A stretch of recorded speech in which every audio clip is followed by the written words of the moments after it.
Assalamualaikum warahmatullahi wabarakatuh. Perkenalkan, nama saya Chandra Irawan. Nomor induk mahasiswa 1194040025. Di sini saya akan menjawab beberapa pertanyaan yang telah diajukan oleh Bapak dosen Pengembangan Ekonomi Umat, yaitu Bapak Dr. Dadan Kuswana, MAG. Pertanyaan yang pertama yaitu, apa saja yang saudara pahami dari mata kuliah Pengembangan Ekonomi Umat dan Kelembagaan Islam? Pemberdayaan ekonomi umat itu sendiri merupakan bentuk dari meningkatkan derajat kehidupan masyarakat muslim ke arah yang lebih baik. Dengan peningkatan kehidupan umat yang lebih baik akan memberikan suatu tatanan kehidupan yang sejahtera bagi umat. Dan langkah yang harus dijalankan adalah dengan adanya pemberdayaan umat. Hingga dengan pemberdayaan tersebut, masyarakat Islam mampu untuk memenuhi kebutuhannya secara mandiri dan bertanggung jawab terhadap keluarganya. Pemberdayaan umat merupakan salah satu bentuk hubungan yang terjadi antar sesama manusia atau bagian integral muamalah. Dengan muamalah akan terciptanya suatu masyarakat yang saling membantu di antara masyarakat yang memiliki kemampuan dan yang kurang mampu. Bila hal ini dapat diwujudkan, maka tercipta masyarakat mandiri, terutama di bidang perekonomian. Masyarakat dapat dikatakan berdaya jika memiliki salah satu atau lebih dari beberapa variabel berikut.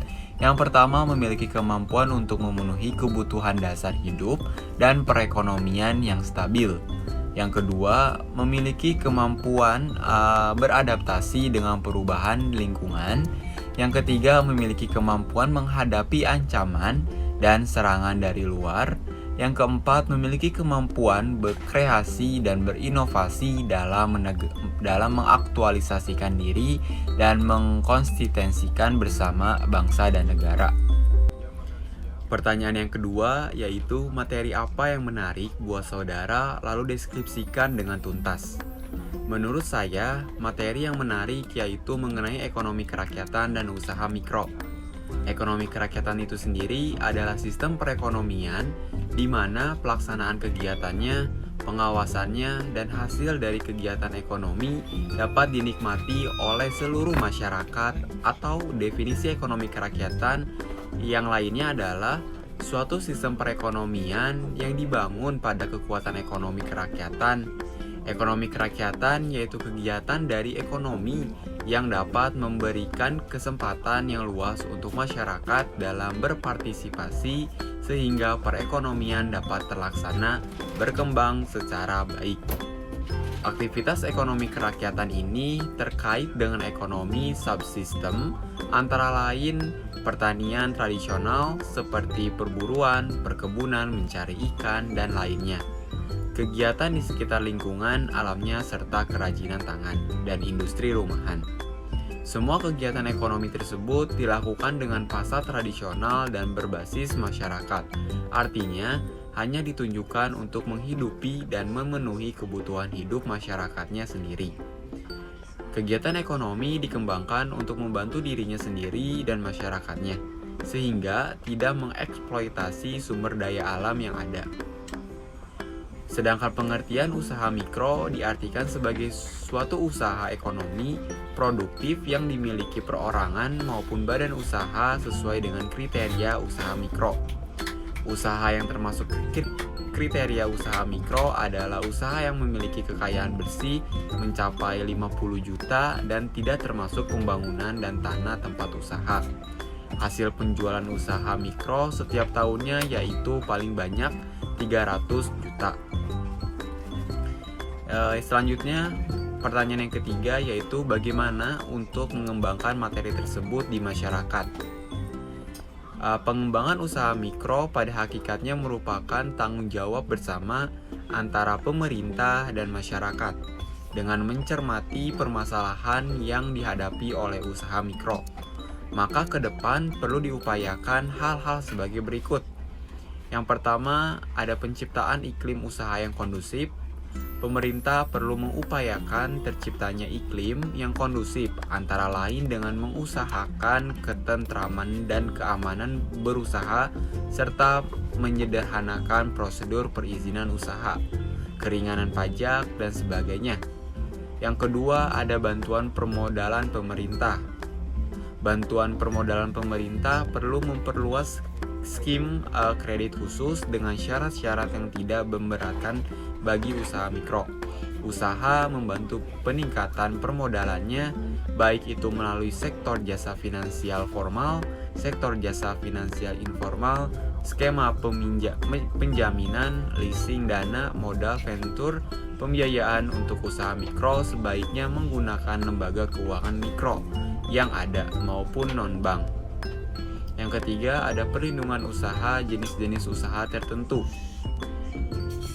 Perlindungan usaha jenis-jenis usaha tertentu, terutama jenis usaha tradisional yang merupakan usaha golongan ekonomi lemah, harus mendapatkan perlindungan dari pemerintah, baik itu melalui undang-undang maupun peraturan pemerintah yang bermuara kepada saling menguntungkan atau win-win solution.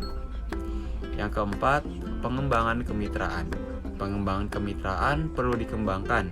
Kemitraan yang saling membantu antara usaha mikro atau antara usaha mikro dengan pengusaha besar di dalam negeri maupun luar negeri untuk menghindarkan terjadinya monopoli dalam usaha. Di samping itu juga untuk memperluas pangan pasar dan pengelolaan bisnis yang lebih efisien. Dengan demikian, usaha mikro akan mempunyai kekuatan dengan bersaing dengan pelaku bisnis lainnya, baik dari dalam maupun luar negeri.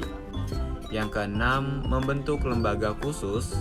Membentuk lembaga khusus perlu dibangun suatu lembaga khusus yang bertanggung jawab dalam mengkoordinasikan semua kegiatan yang berkaitan dengan upaya penumbuh kembangan usaha mikro dan juga berfungsi untuk mencari solusi dalam rangka mengatasi permasalahan baik internal maupun eksternal yang dihadapi oleh usaha mikro.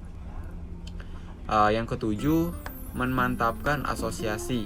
Asosiasi yang telah ada perlu diperkuat untuk meningkatkan peranan antara lain dalam pengembangan jaringan informasi usaha yang sangat dibutuhkan untuk pengembangan usaha bagi anggotanya. Pertanyaan yang keempat, apa tujuan saudara akan mengembangkan pilihan materi pada soal nomor 2? Tujuan utama penyelenggaraan sistem ekonomi kerakyatan adalah untuk mewujudkan keadilan sosial bagi seluruh rakyat Indonesia melalui peningkatan kemampuan masyarakat dalam mengendalikan jalannya roda perekonomian. Bila tujuan utama ekonomi kerakyatan itu dijabarkan lebih lanjut, maka sasaran pokok ekonomi kerakyatan meliputi 5 hal berikut. Yang pertama, tersedianya peluang kerja dan penghidupan yang layak bagi seluruh anggota masyarakat. Yang kedua, terselenggaranya sistem jaminan sosial bagi anggota masyarakat yang membutuhkan, terutama fakir miskin dan anak-anak terlantar. Yang ketiga, terdistribusikannya kepemilikan modal material secara relatif merata di antar anggota masyarakat. Yang keempat, terselenggaranya pendidikan nasional secara cuma-cuma bagi setiap anggota masyarakat. Yang kelima, terjaminnya kemerdekaan setiap anggota masyarakat untuk mendirikan dan menjadi anggota serikat-serikat ekonomi. Mungkin cukup sekian yang dapat saya sampaikan, kurang lebihnya mohon maaf.